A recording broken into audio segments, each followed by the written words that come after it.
Ivadika eo amin'ny taranja handball isika izay nantanteraka ny fiadiana tompon'angata Madagasikara moa zareo avy amin'ny fédération nandritra ny herinandro izay nitanterahana teto Antananarivo ny farany androany izany faninanana izany. Ny THBC sy ny HBCT ireo no voaositra ho tompon'angata Madagasikara indray ho amin'ity taona 2024 ity ho an'izay taranja handball izay teo amin'ny vehivavy aloha dia ny THBC avy eto Analamanga no nivoaka resy rehefa nandavy ny ekipa ny COSPN teo amin'ny lalao fambaranana ho an'ny lehilahy kosa dia vokatra tsy nampozina nefa dia songadina ny fandresena azy ny ekipa ny HBCT avy any Atsimo andrefana nanoloana ny ekipa ny AS Michel avy eto Analamanga. Mbola noporofin ekipa ny THBC Analamanga ny mahasangana indrindra azy eo amin'ny taranja handball ity ho an'ny sokajy vehivavy.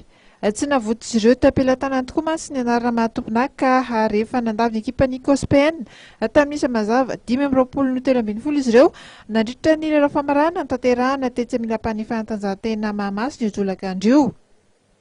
Ny alohan'ny fialan-tsasatra dia vanitarika tamin'isa 12 Noenina ity ekipa ny commune Antananarivo renivohitra ity.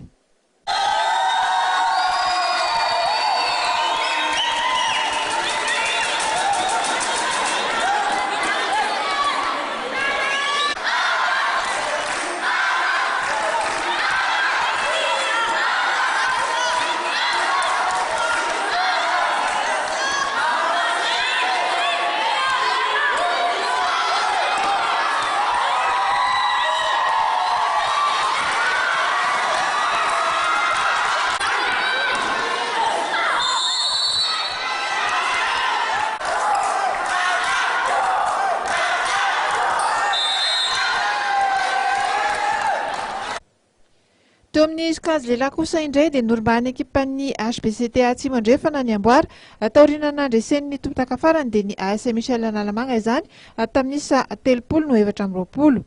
Tombony ho an'ny ekipan'ny Atsimo andrefana tamin'ity lalao ity ny fananam-pina lalao tanora sy matanjaka toandry Rangita sy Hekalano teo amin'ny fizarapitana voalohany nefa dia mbola niadina aloha satria tamin'isa tokana fotsiny no tarihan'ny ekipan'ny HBCT.